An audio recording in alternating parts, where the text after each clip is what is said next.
The morning sun cut through the glass doors of the Colonial Defense Force Recruitment Center as Laura Bennett walked inside with her small duffel bag slung over one shoulder. She had driven 3 hours to get here and her back ached from the long trip, but she showed no sign of discomfort on her face. The lobby buzzed with activity as young men and women filled out forms and talked nervously about what lay ahead. Laura moved through the crowd with quiet confidence and joined the registration line. When her turn came, she stepped up to the desk where a young man named Kevin sat typing on his datapad without looking up. He seemed bored with the endless stream of recruits passing through his station. Laura waited patiently until he finally glanced at her with barely concealed disinterest. Kevin asked for her name and prior service in a flat tone that suggested he had said those words 1,000 times before. Laura told him her name and mentioned that she had served 8 years in the Marine Corps as a scout sniper. His fingers paused over the screen for just a moment and something like doubt flickered across his face before he continued typing. He assigned her to Group C for initial evaluations and told her to report to Hangar Bay 7 at 6 in the morning. Laura took her assignment chip and thanked him, but Kevin had already moved on to the next person in line. She walked toward the temporary barracks, wondering how many times she would see that same expression of doubt before people finally understood who she was and what she could do. The barracks were standard military issue with rows of bunks and lockers that smelled like fresh paint and industrial cleaner. Laura found her assigned bunk and stowed her gear efficiently before heading to the cafeteria for dinner.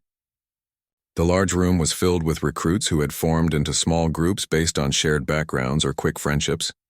Most of the tables were dominated by young men who spoke loudly about their shooting experience and physical abilities.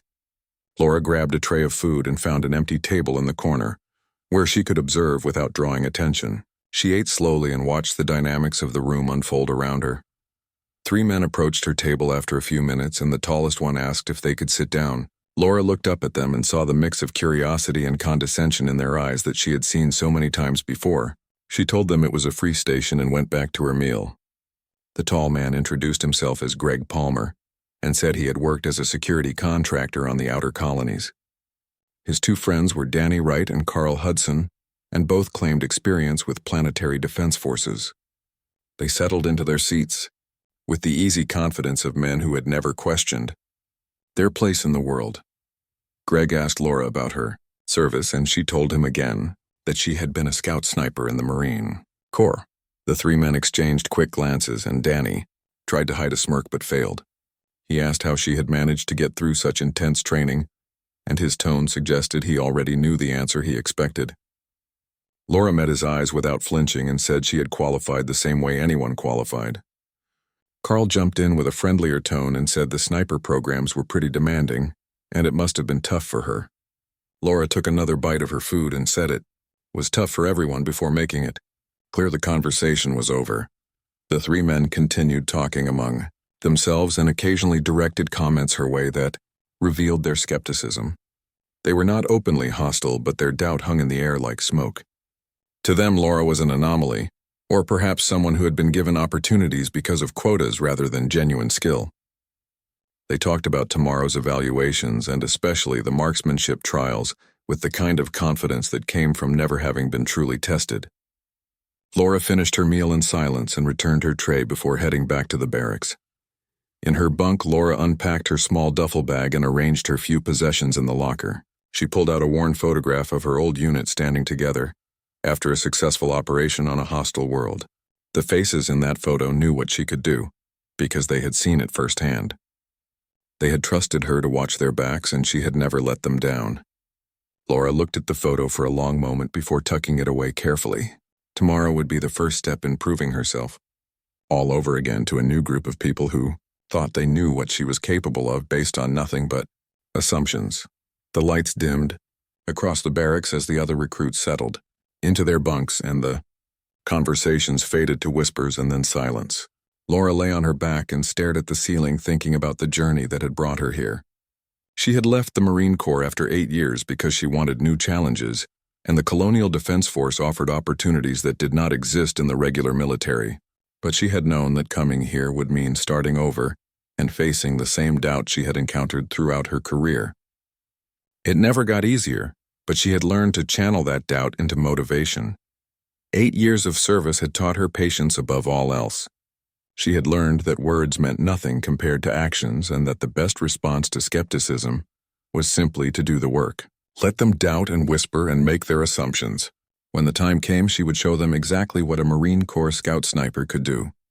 The range would do all the talking she needed, and the target would not care about her gender or their expectations. It would only care about whether the bullet arrived where she intended. Laura closed her eyes and let sleep take her, knowing that tomorrow would be interesting, because it always was when people underestimated her. The harsh lights of Hangar Bay 7 flickered on at 5:30 in the morning and cast long shadows across the assembled recruits. Laura stood in formation with Group C, and her posture was relaxed but attentive. Around her, the nervous energy of the other recruits was almost visible as people shifted their weight and whispered to one another. A stern woman in a Colonial Defense Force uniform strode to the front of the group, and her nameplate identified her as Commander Lisa Hayes. Her demeanor suggested she had little patience for nonsense or excuses. Commander Hayes told everyone to listen up and explained that today they would undergo a series of evaluations to determine their placement in the CDF. They would be tested on physical conditioning and tactical knowledge and weapons proficiency. For those who claimed marksmanship skills, there would be opportunities to prove it. Hayes swept her eyes across the group and told them this was not the military some of them came from. They were defending colonies on the edge of known space against threats they could not imagine. The CDF needed the best, and they needed to know who that was. The group shouted their understanding in unison, though some voices carried more conviction than others. The first phase consisted of physical trials, including obstacle courses and endurance runs and strength assessments. Laura performed solidly without pushing to be first or lagging behind. She knew better than to exhaust herself early when the real test was still ahead. Several of the male recruits, including Greg Palmer, made a show of their speed and strength and clearly tried to establish dominance in the pecking order. Laura watched them waste energy on displays that would not matter once they reached the shooting range. By mid-morning, the group assembled at the shooting range complex. It was an impressive facility with lanes extending nearly 1,000 meters and equipped with both traditional firearms and the newer plasma-based weapons the CDF used in the field. A grizzled veteran with a cybernetic left arm stood before them with his arms crossed. His nameplate read, Sergeant Harry Nelson, and his reputation for running the toughest marksmanship program in the recruitment system preceded him. He looked at the recruits with an expression that suggested he had seen every type of shooter and was not impressed by any of them. Sergeant Nelson told them that most of them thought they could shoot. They had gone hunting with their fathers or played with recreational firearms or maybe served in some backwater militia that gave them a certificate. He said the truth was that most of them were adequate at best. A few might be good, and if he was lucky, one or two might actually be worth his time to train properly. He gestured to the range behind him and said they would start with basic rifle qualifications at 100 and 200 and 300 meters. After that, they would see who was worth testing at extended ranges. His eyes narrowed as he added that for those who thought they were special and thought they were snipers or marksmen in their previous lives, he had a special test waiting. He wanted to see if their reputations matched their skills. The recruits were divided into groups of 10 and assigned to lanes. Laura found herself in the third rotation, which meant she would have time to observe the others before her turn. She watched carefully and noted each shooter's stance and breathing patterns and trigger discipline. Greg Palmer shot in the first group, and Laura had to admit he was competent. His groupings were tight at 100 and 200 meters, though they opened up slightly at 300. He received approving nods from Sergeant Nelson, and when he returned from the line, his friends congratulated him loudly. Greg passed Laura's table and asked if she was ready to show what she could do. When Laura's turn came, she approached Lane 7 with the same calm demeanor she had maintained all day. She accepted the standard-issue rifle from the range assistant and checked the weapon with practiced efficiency before moving to the firing line. At 100 meters, she fired her first group. 5 shots formed a tight cluster in the center mass of the target. The range computer displayed her score, and it was near perfect. At 200 meters, she repeated the performance. Her breathing was controlled and her trigger pull was smooth. Another excellent group appeared on the target. At 300 meters, the wind started to pick up across the range. Laura made minute adjustments to her aim and felt the familiar focus settle over her. The world narrowed to just her and the rifle and the target. 5 more shots rang out, and the computer registered another outstanding group. Sergeant Nelson walked to her lane and studied her scores on his datapad. His expression remained neutral, but there was a new attentiveness in his eyes. He asked if she was Bennett, and she confirmed. He noted that she had listed sniper qualified on her application. Laura told him yes, and that she had graduated from Marine Corps Scout. Sniper school in the top 15% of her class. Nelson studied her for a long moment and told her to stay after the standard qualifications. He wanted to run her through the extended range course. Laura agreed and returned to the waiting area. She noticed the changed atmosphere immediately. Some recruits looked at her with newfound respect, while others, like Greg and his friends, wore expressions of skepticism mixed with irritation. Danny Wright leaned over to whisper something to Carl Hudson, and both men glanced her way with obvious doubt. The message was clear. They thought her performance was either luck or that the real test was yet to come. The remaining recruits completed their qualifications throughout the afternoon with varying degrees of success. By the time the last shooter finished, the sun was beginning its descent toward the horizon and cast an orange glow across the range complex. Sergeant Nelson dismissed most of the group, but called out 5 names to remain. Laura was one of them, along with Greg Palmer and Danny Wright, and 2 others named Kate Collins and Ryan Morgan. The rest of the recruits filed out, and Laura heard their whispers as they passed. Some were complimentary, but others were less generous. One voice muttered that she had probably gotten lucky with the wind. Another said standard quals did not mean much and they should wait until real pressure situations. Laura ignored them all because she knew that tomorrow the extended range course would do all the talking that mattered. The 5 remaining shooters stood together as Sergeant Nelson prepared the extended range course. Greg Palmer crossed his arms and watched the preparations while Danny Wright stood beside him, speaking in low voices. They occasionally glanced toward Laura, and their skepticism was obvious even from a distance. Danny said something about 500 meters being where they would see if she was legitimate or just someone who memorized the basics.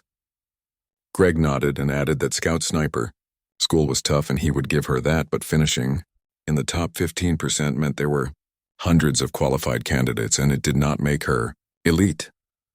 Laura pretended not to hear them as she stood quietly and mentally prepared for what was coming. She had learned long ago that defending yourself with words only made skeptics dig in harder. The target would not care about her credentials or her gender. It would only care about whether the bullet arrived where she intended. Kate Collins stood nearby and seemed more focused on the range than on the whispered conversations. Ryan Morgan stretched his shoulders and neck as if preparing for a physical competition rather than a test of precision. Sergeant Nelson approached the group of 5 with a more serious expression than he had worn earlier. He told them they had posted the highest scores today, which meant they might be worth the CDF's investment in advanced training. But he made clear that standard qualifications only proved they were not incompetent. What he was about to test was whether they had the potential to become true marksmen in combat situations. He gestured toward the far end of the range where targets had been positioned at various distances and elevations. They would engage targets from 500 to 1,000 meters. Wind was variable at approximately 8 to 12 knots from the northwest and gusting. Temperature was dropping as the sun set, which would affect their ballistics. They would have spotting scopes and rangefinders, but Nelson wanted to see their ability to read conditions and adapt. Nelson pointed to a small rise, overlooking the range, and said they would shoot from that position. It was not a comfortable bench rest, but rather the kind of position they might find themselves in during a real operation. 3 shots per target and multiple targets. He would score based on accuracy and consistency, and their ability to adapt between shots. Ryan Morgan went first and approached the shooting position with careful deliberation. He was methodical and took his time to set up each shot. His results were good with solid hits at 500 and 600 meters, though he struggled slightly with a target positioned at 750 meters in a tricky crosswind. Kate Collins followed and demonstrated excellent fundamentals. Her breathing was controlled and her shots were confident. She scored well across all distances and earned an approving nod from Sergeant Nelson.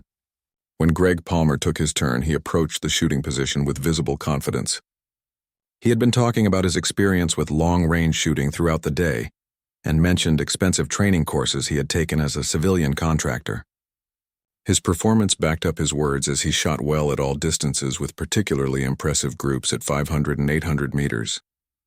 Nelson commented that Palmer had good fundamentals and read the wind well.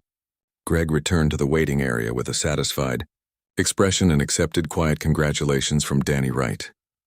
Danny took his turn next and performed competently, though not as spectacularly as Greg. He made a few adjustments between shots that showed good learning ability, even if his raw scores were not quite as high. Then it was Laura's turn. She approached the shooting position carrying the rifle Nelson had provided, which was a high-precision weapon designed for extended range work. She settled into a prone position on the elevated platform and checked the rifle's adjustments before studying the conditions carefully. Through the spotting scope, she examined each target with methodical attention to detail. The wind flags positioned along the range showed the variable gusts Nelson had mentioned. The temperature drop would affect bullet velocity slightly, and at these distances, every factor mattered. Behind her, Laura heard Greg's voice speaking low but audible.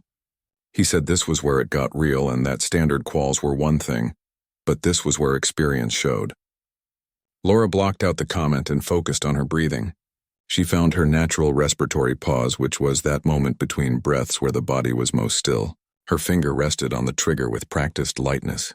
The first target was at 500 meters and slightly elevated and positioned to the left where the wind would push the bullet. She adjusted her aim to account for the wind drift and the upward angle.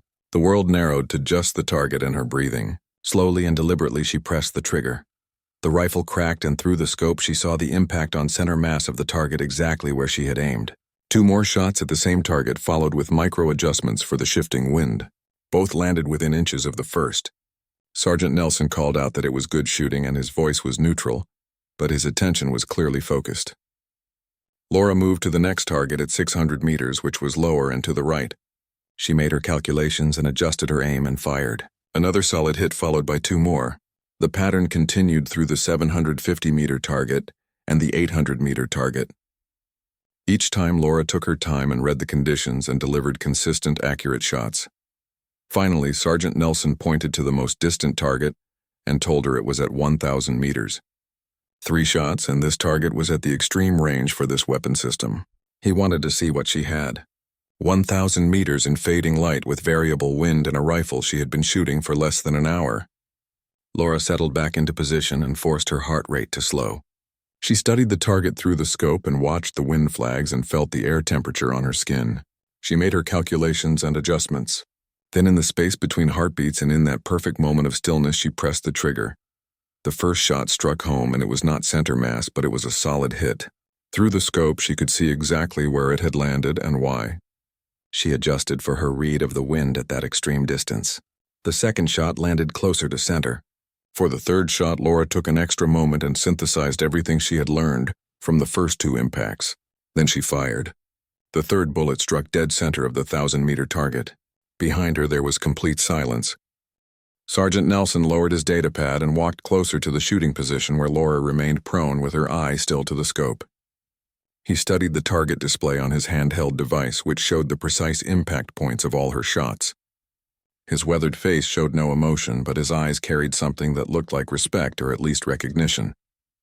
He told Laura to stand up, and she rose from the firing position while keeping the rifle pointed safely downrange. She cleared the weapon and set it on the stand beside her before turning to face the sergeant. Nelson's expression remained neutral, but he spoke quietly enough that only she could hear at first. He said that was exceptional shooting, especially on the 1,000-meter target, and that she had made intelligent adjustments between rounds. Laura thanked him, and he asked where she had served as a sniper.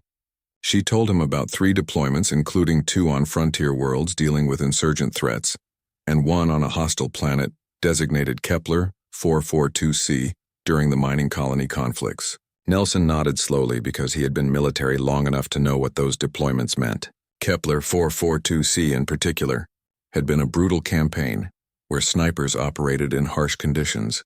Against well-trained opponents, Nelson raised his voice to address all 5 shooters and told them they had all demonstrated competence at extended ranges. Palmer and Bennett showed the strongest performances, while Collins and Morgan had done solid work. Wright had potential but needed more refinement. He paused and seemed to consider something as the sun touched the horizon and painted the range in deep amber light.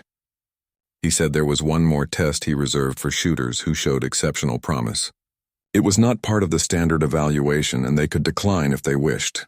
But if they were serious about being considered for the CDF's elite reconnaissance units, they would want to attempt it. Greg Palmer stepped forward immediately and said he was interested. Nelson looked at Laura and asked if she would attempt it. She agreed without hesitation. Nelson dismissed the other 3 shooters and told them to get dinner and rest because they had done well today. Then he led Greg and Laura to a different section of the range. This area was darker, and the targets were less visible in the fading light. He stopped at a shooting position that overlooked a valley-like section of the range complex. Nelson explained this was a different kind of challenge. Target distance was 1,200 meters, which was beyond the effective range of the rifle they had been using. Additionally, the target was partially obscured and would only be visible for 10 seconds after he activated it.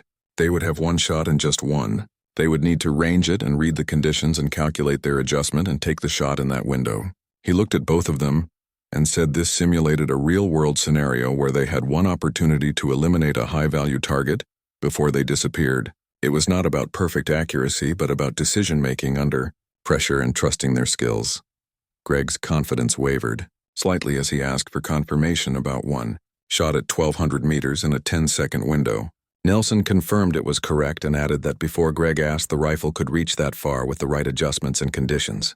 But it required a level of skill and instinct that went beyond technical knowledge. Nelson pulled out a coin and said he would flip for who went first. He told Greg to call it, and Greg said heads. The coin spun in the air and landed in Nelson's palm, showing tails. He told Laura she was up first. Laura moved to the shooting position, and Nelson handed her the rifle while pointing to a distant spot in the valley. When he activated the target, she would see a silhouette appear. It would be backlit but partially obscured by the terrain, and she would have 10 seconds from activation. Laura settled into position, and her heart rate already began slowing as she entered the focused state she had cultivated over years of training. She ranged the target area with the scope and made preliminary assessments of the wind, which was trickier here in the valley, where it swirled unpredictably. She calculated the trajectory for a 1,200-meter shot in these conditions. Nelson asked if she was ready, and Laura confirmed. He said he was activating the target now. A silhouette flashed into view in the distance and was partially hidden behind a simulated terrain feature. Laura's mind processed a dozen variables simultaneously, including wind drift at that extreme range and the angle of descent and the temperature, effect on bullet velocity and the target's partial concealment. She made her final adjustment and in one smooth motion pressed the trigger. The rifle cracked, and through the scope, Laura watched where she knew the bullet would travel. At 1,200 meters, there was a perceptible delay before impact. Then the target's indicator light flashed, showing a solid hit. Nelson announced the target was down and checked his data pad. He said the impact was 7 inches left of center mass and in a combat situation that was a definitive hit. He told Laura it was well done. She stood up and was surprised at how fast her heart was beating, despite her outward calm. That had been an extremely difficult shot, and she had made it under pressure with a rifle she barely knew. Greg Palmer approached the position, and his expression was unreadable. Laura could see him processing what had just happened and recalculating his assumptions. Nelson told Greg it was his turn. Greg took longer to set up, which was understandable. He was methodical and used the rangefinder multiple times and checked and rechecked his calculations. When Nelson activated the target, Greg tracked it and fired within the 10-second window. The target's indicator remained dark.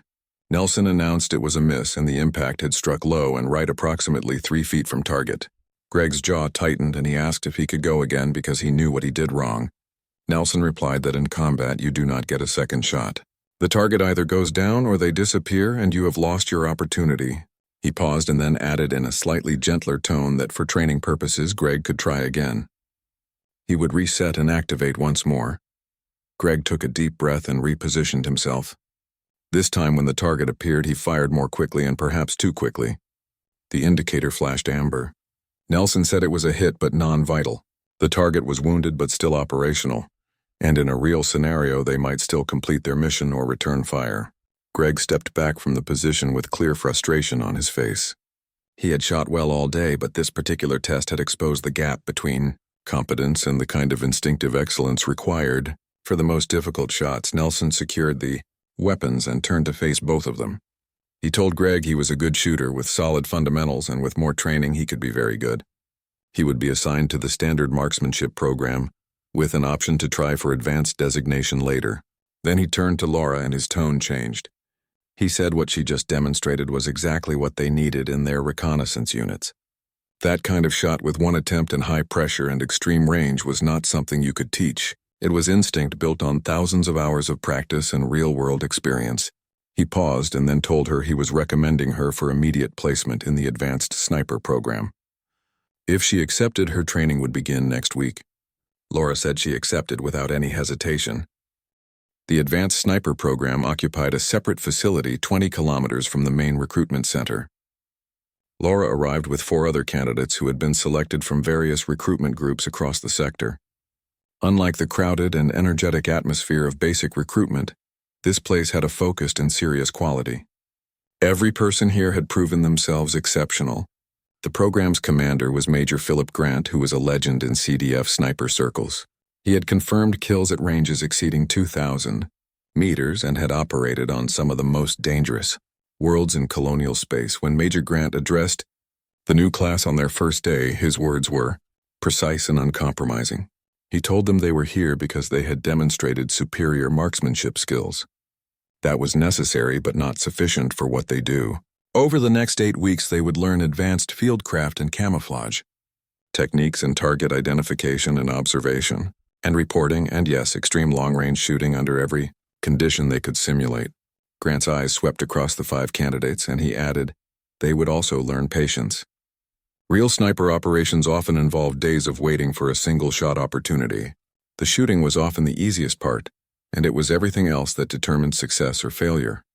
The training was grueling.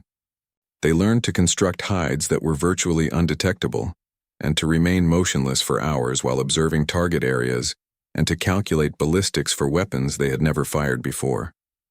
They trained in simulated gravity variations and different atmospheric compositions and extreme temperatures.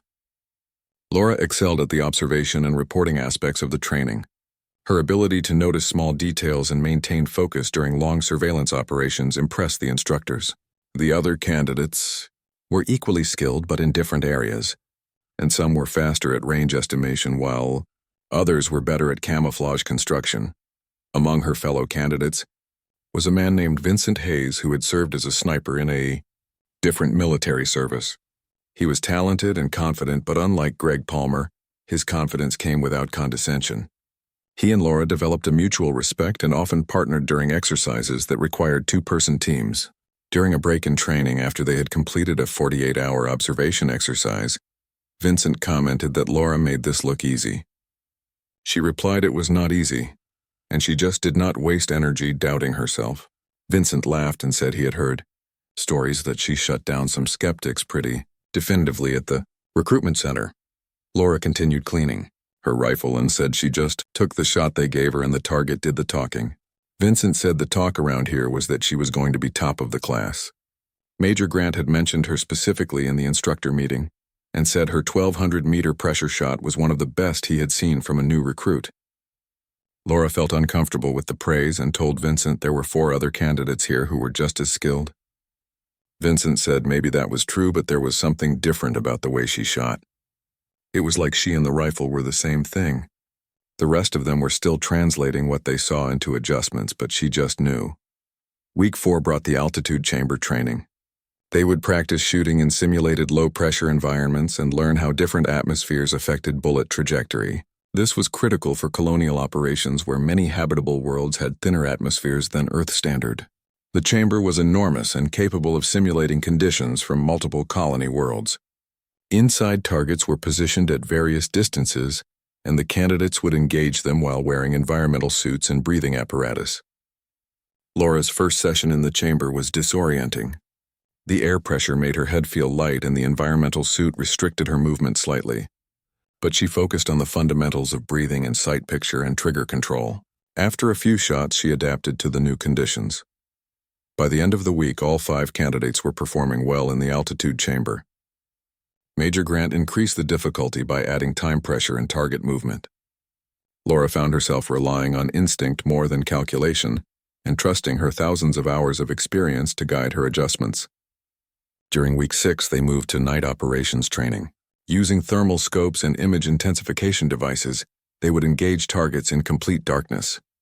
This required different skills, including understanding how heat signatures appeared at various distances and dealing with limited depth perception through night vision devices and managing the cognitive load of processing information through artificial imaging. Laura struggled initially with the thermal scope. The image was so different from optical sighting that her instincts occasionally misled her. She spent extra hours in the simulator and forced herself to build new neural pathways for this different kind of shooting. Vincent noticed her putting in the extra time and asked if she was having trouble with thermals. Laura admitted she just needed more practice because her brain kept trying to read the image like an optical scope, and it did not work the same way.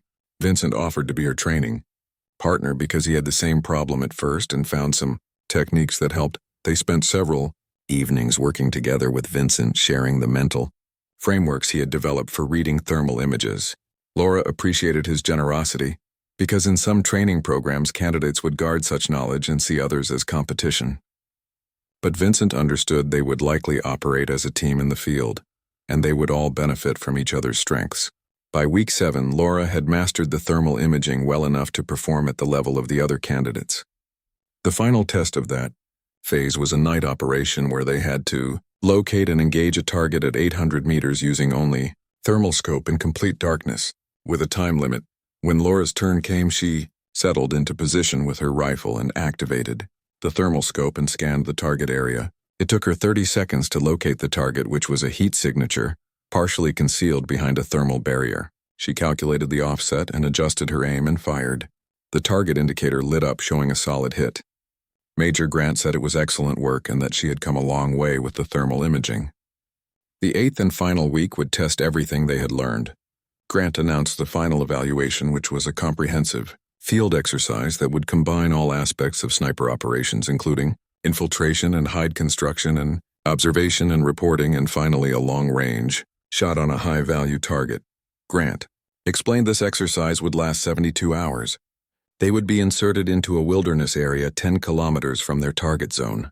They would need to navigate to observation positions and avoid detection by security teams, and observe and report on simulated enemy activities, and then identify and engage their assigned target when the opportunity presented itself.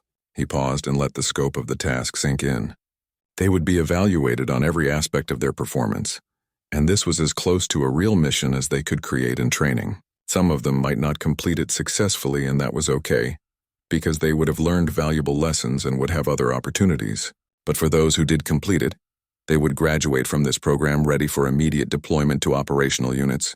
Laura felt a familiar flutter of nervous energy because this was the culmination of 8 weeks of intense training, and really the culmination of her entire career as a sniper. The insertion happened at dawn.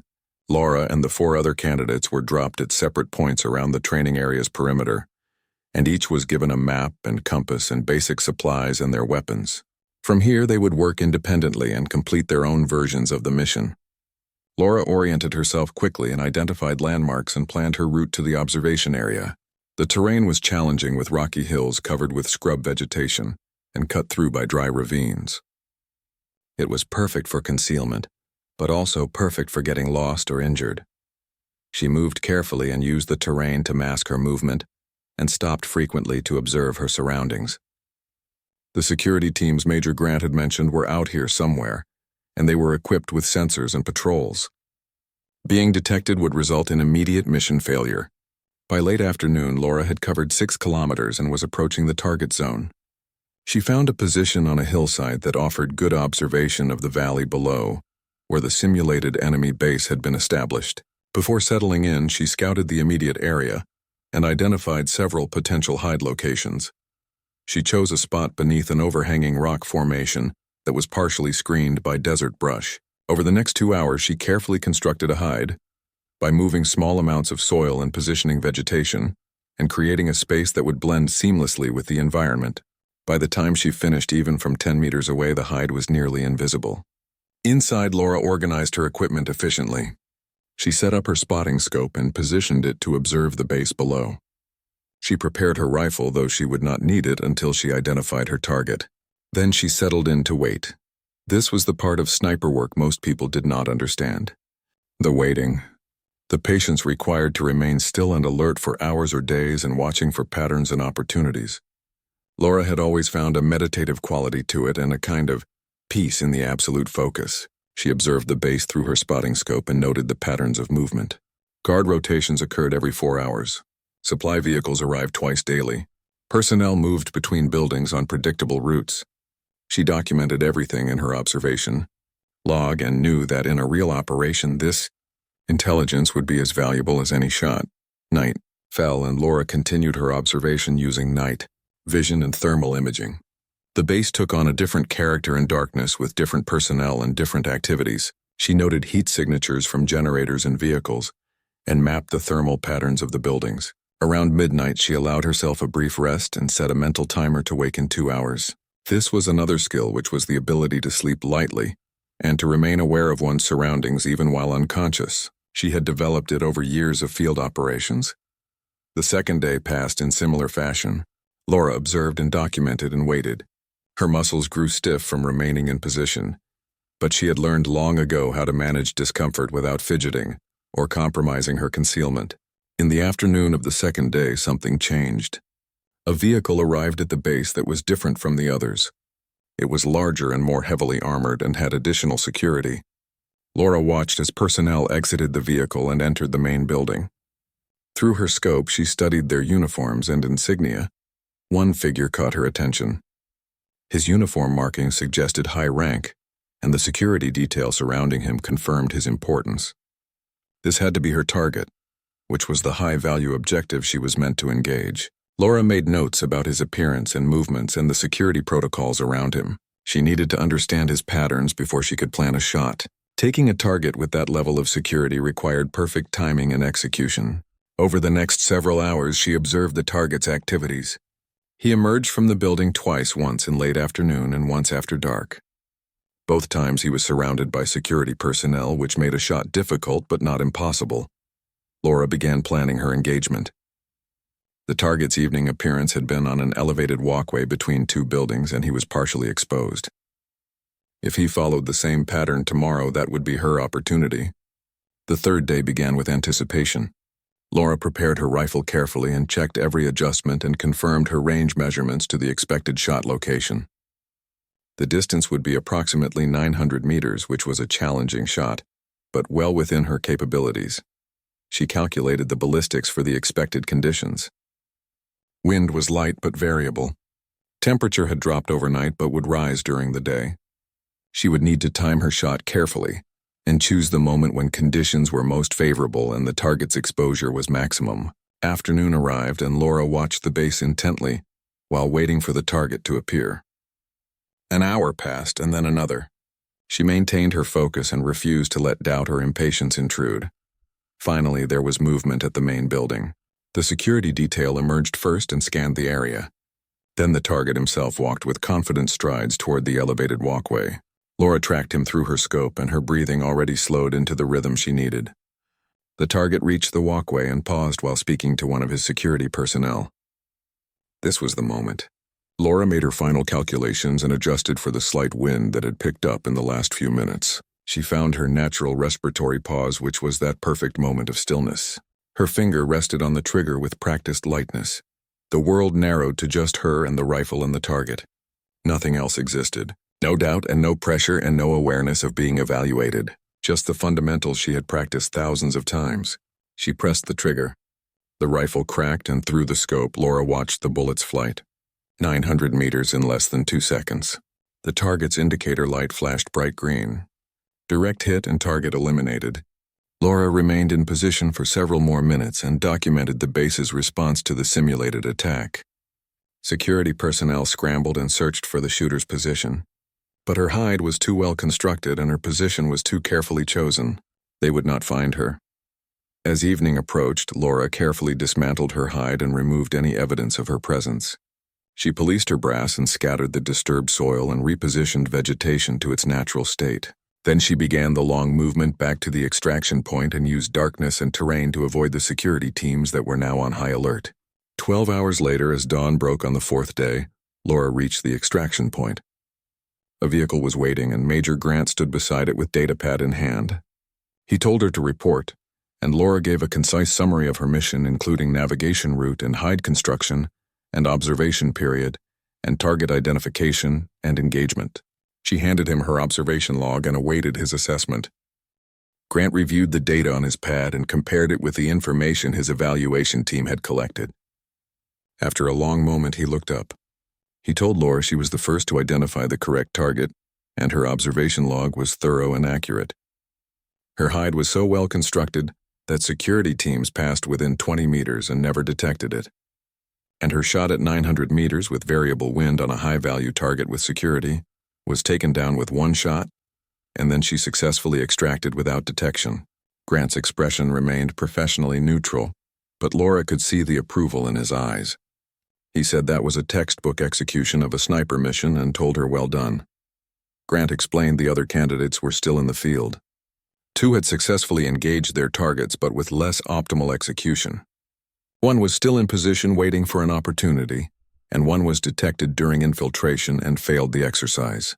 He secured his data pad and told Laura to return to quarters and wait for the others to complete their missions. Graduation ceremony was scheduled for tomorrow evening, assuming the remaining candidates finished their objectives. She should be ready for her next assignment because he suspected she would be receiving orders immediately after graduation. The graduation ceremony was held in a small auditorium at the Advanced Training Facility. Unlike the large impersonal events at the main recruitment center, this was intimate with just the 5 graduates and their instructors and a handful of CDF command staff who had come to observe. All 5 candidates had successfully completed the final exercise, though, with varying levels of performance. Vincent Hayes had also executed his mission flawlessly. The other 3 had completed their objectives but with minor issues, and 1 had been briefly detected before, eliminating the target while another had taken longer than optimal to set up the final shot. Major Grant stood at the podium and addressed the graduates. He told them they represented the next generation of CDF sniper operations, and they had demonstrated not just marksmanship, but the complete package of skills required for reconnaissance and precision engagement in hostile territory. He paused and his gaze moved across each graduate. Some of them would be assigned to Marine units providing precision fire support during planetary operations. Others would join reconnaissance teams gathering intelligence in denied areas. All of them would face situations where their skills meant the difference between mission success and failure, or between life and death for their fellow service. Members. Grant called each graduate forward individually to receive their designation and assignment orders. When Laura's turn came, she walked to the front with measured steps, and her dress uniform was crisp and her bearing was confident. Grant announced that Lance Corporal Laura Bennett had shown exceptional performance throughout advanced training, demonstrating superior skills in marksmanship and fieldcraft and mission execution. She was hereby designated as a CDF Scout Sniper, qualified for immediate operational deployment. He handed her a certificate and a small case containing her sniper insignia. Then he leaned in slightly and his voice lowered so only she could hear. He said her assignment was to the 3rd Reconnaissance Battalion, and they specifically requested her based on her training scores and background. She would ship out in 72 hours. He told her good luck and to make them proud. After the ceremony, there was a small reception where the graduates could speak with instructors and command staff. Laura found herself approached by a colonel she did not recognize. The colonel was a tall woman with gray hair and the bearing of someone who had spent decades in service. She asked if Laura was Laura Bennett, and Laura confirmed. The colonel introduced herself as Colonel Patricia Moore, who was commanding officer of 3rd Reconnaissance Battalion and would be Laura's CO when she reported for duty. Moore extended her hand and Laura shook it. Moore said she pulled some strings to get Laura assigned to her unit. Laura's performance at the recruitment center caught her attention, and her training scores confirmed what Moore suspected. Laura was exactly the kind of operator they needed. Laura thanked her and said she was honored. Moore said not to thank her yet because they were not an easy unit. They operated on the edge of colonial space, often in hostile territory with minimal support. But they got the important missions and the ones that made a real difference. Moore paused and said she served with some female snipers during her time as a company commander. They were damn good operators and they had to work twice as hard to get half the recognition. But they were some of the most effective soldiers she ever served with. Laura nodded and understood the subtext. Moore was acknowledging the reality Laura had lived with throughout her career, which was the extra scrutiny and the constant need to prove herself. Moore continued and said, She was not assigning Laura to her unit to make a statement. She was assigning Laura because she was the best candidate available, and that was it. But Moore would not pretend Laura was not walking into a male-dominated environment. Some of the operators would respect her immediately. Others would need convincing. Laura had obviously dealt with that before. Laura confirmed she had. Moore told her good and that she knew the drill, which was to let her work speak for itself. Then Moore's expression became more serious, and she said, "When Laura was in the field and when lives were on the line, nobody cared about gender. They cared about whether you could make the shot." Everything Moore had seen told her Laura could. Laura said she would not let her down, and Moore said she knew Laura would not. They would see each other in 3 days. After Moore departed, Vincent Hayes approached with 2 drinks. He said he thought Laura might need this and handed her one. He congratulated her on the assignment and said 3rd Recon was legendary and a hard unit to get into. Laura thanked him and asked about his assignment. He said he was going to 2nd Marine Division Sniper Platoon and it was not as glamorous as her assignment, but it was good work. They would probably run into each other eventually because the sniper community was not that large. They talked for a while about their training experiences and the lessons they had learned and their expectations for operational service. Despite the competitive nature of the program, a bond had formed among the 5 graduates. They had pushed each other to improve, and they had all succeeded. The next 2 days passed quickly. Laura processed out of the training facility and received her equipment issue for 3rd Reconnaissance Battalion and prepared for transport. Among her issued gear was a custom rifle system, which was a precision weapon capable of reaching out to 1,500 meters with advanced optics and modular components for different mission requirements. She spent hours familiarizing herself with the weapon and learning its characteristics and quirks. Every rifle had a personality, and a good sniper learned to work with it rather than against it. By the time she was ready to ship out, the weapon felt like an extension of herself. On the morning of her departure, Laura took a moment to send messages to her family. Her parents had always supported her military service even when they did not fully understand it. She kept the message brief and said she had been assigned to a new unit and was doing well and would contact them when she could. The 3rd Reconnaissance Battalion's headquarters occupied the outer ring of Forward Operating Station Apex, which was a military installation perched on the edge of a strategically important sector. Laura reported for duty 12 hours after arriving, and her gear was stowed and her uniform was crisp. Colonel Moore personally conducted her orientation and introduced her to the battalion staff and explained their area of operations. Moore gestured to a star map and said they supported colonial security across 6 systems. Their primary mission was reconnaissance, which meant going into contested or hostile areas ahead of main forces to gather intelligence, but they also conducted direct action when required, including precision strikes against high-value targets. Laura met her team that afternoon. Charlie team consisted of 4 operators, including Marcus Webb, who was the team leader and a veteran of a dozen campaigns. There was Tony Fisher, who was the communications specialist, and Kyle Roberts, who was the demolitions expert, and now Laura, who was filling the sniper position that had been vacant for 3 months. Marcus Webb was in his early 40s with the weathered look of someone who had spent more time in the field than behind a desk. He greeted Laura with a firm handshake and an appraising look. He said so she was the hotshot sniper everyone was talking about, and he heard she made some impressive shots during training. His tone was neutral and neither hostile nor particularly welcoming. Laura told him she did her job, and Marcus told her not to call him sir in the field. It was Marcus. And in this team they did not care about training scores. They cared about whether she could operate under real-world conditions. He paused and said that Colonel Moore did not request personnel lightly. If Moore wanted Laura on his team, that was good enough for him. He welcomed her aboard. Tony Fisher was more immediately friendly, and he was a stocky man with an easy smile. He said it was good to have her because they had been short a sniper for too long and had been borrowing operators from other teams when they needed precision fire. Kyle Roberts was the youngest member of the team besides Laura, and he gave her a respectful nod. He said he was looking forward to working with her, and he had heard the stories about that recruitment range shot. He asked if it was really 1,200 meters. Laura confirmed it was, and Kyle said in a 10-second window that was insane. Marcus interrupted and said that was enough hero worship. He asked Laura if her gear was stowed, and she confirmed. He told her they briefed tomorrow at 6 in the morning for a training exercise. He wanted to see how she operated in a team environment. Training scores were great, but he needed to know how she worked with others in the field. The next morning, Charlie team departed for a 3-day training exercise in a wilderness area that simulated the terrain and conditions of a planet they would likely deploy to.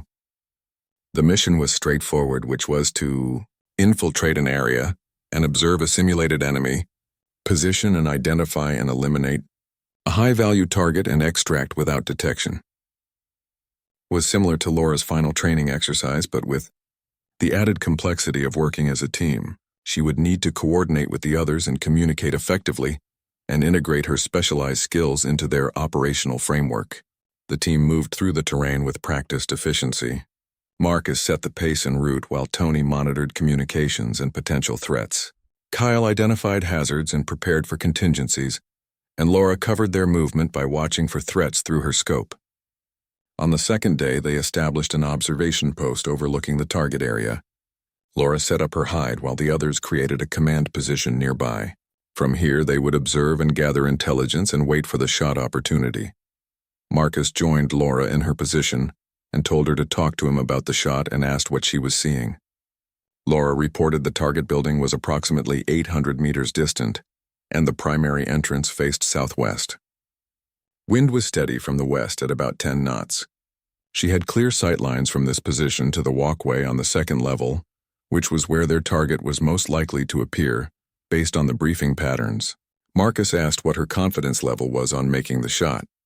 Laura said high because conditions were favorable and range was well within capability, and she had a stable position. Marcus studied her for a moment and said she was not nervous at all. Laura replied that being nervous did not help make the shot. She would either do it or she would not, and being nervous just increased the chance of not doing it. He laughed and said that was fair enough. He told her she had the shot when the opportunity presented and he would trust her judgment on timing. Hours passed and Laura remained in position watching through her scope and waiting with the patience she had learned over years of operations. Finally, there was movement at the target building. A figure emerged onto the second-level walkway. Laura called quietly on the team radio that target was exposed and she was preparing to engage. She settled into her shooting position and her breathing was already controlled, and her mind was processing the final calculations. Wind speed and temperature and distance and angle. The target paused on the walkway and presented a clear profile. Laura pressed the trigger. 800 meters away, the target's indicator lit up, showing a clean hit. Laura reported target down and told them to prepare for extraction. The team moved immediately and followed their rehearsed extraction plan. They covered 3 kilometers in 40 minutes and moved through terrain that concealed their path and reached the extraction point without any sign of the opposing force detecting their position. Back at base, Marcus conducted the after-action review. He said it was a solid mission, and Laura's shot was perfect and right on time with clean execution. More importantly, she integrated well with the team.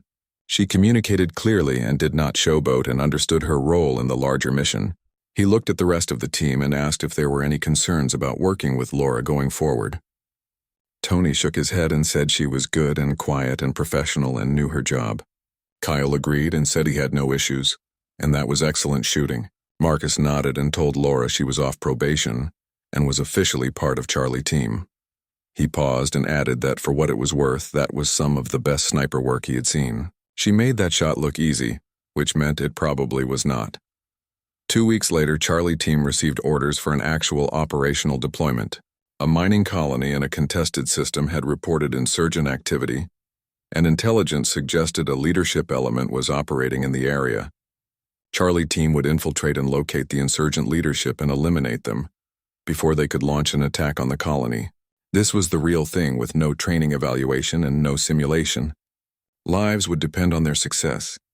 The mission began with an orbital insertion that landed the team in a remote area 50 kilometers from the suspected insurgent base. They moved through harsh terrain for 2 days while avoiding detection and gathering intelligence, and closing in on their target. On the 3rd day, they established an overwatch position on a ridgeline that overlooked a narrow valley where the insurgents had established a camp. Through her scope, Laura could see guards and equipment and the organizational structure that suggested this was indeed a significant leadership element. Marcus reported to battalion command that they had approximately 20 hostiles, and requested permission to engage leadership targets. Permission was granted, and Charlie team would wait for the optimal moment and then eliminate the leadership, while Kyle prepared demolitions to destroy the insurgent equipment. Laura identified 3 priority targets, which were individuals whose behavior and position suggested they were leaders. She ranged each one and noted their patterns of movement and the best firing positions. The strike would happen at dawn the next day, when the targets typically emerged from their shelter for a morning briefing. Charlie team spent the night in position, and they were cold and uncomfortable but focused. Dawn came and the targets emerged on schedule. Laura tracked the first priority target through her scope, and he was a man carrying himself with authority and gesturing to others and clearly in command. She whispered into her radio that first target was acquired. Marcus replied that she had permission to engage. Laura made her final adjustments for range of 940 meters and wind that was light and variable, and temperature that was cold morning air and denser than standard. She accounted for every factor and then found her moment of perfect stillness. The rifle cracked, and through the scope she saw the target drop. She reported target 1 eliminated and was already shifting to acquire the second target. The camp erupted in confusion, and guards scrambled trying to identify the threat. But Laura had already found her second target and made her adjustments and fired again. Another hit. The third target was moving now and running for cover. Laura tracked him through her scope and led his movement and calculated the timing. She pressed the trigger one more time and the target fell mid-stride. Laura reported all 3 priority targets eliminated and told Kyle he was clear for demolitions. Kyle moved to his position and set his charges. 60 seconds later, explosions tore through the insurgent camp and destroyed equipment and scattered the remaining forces.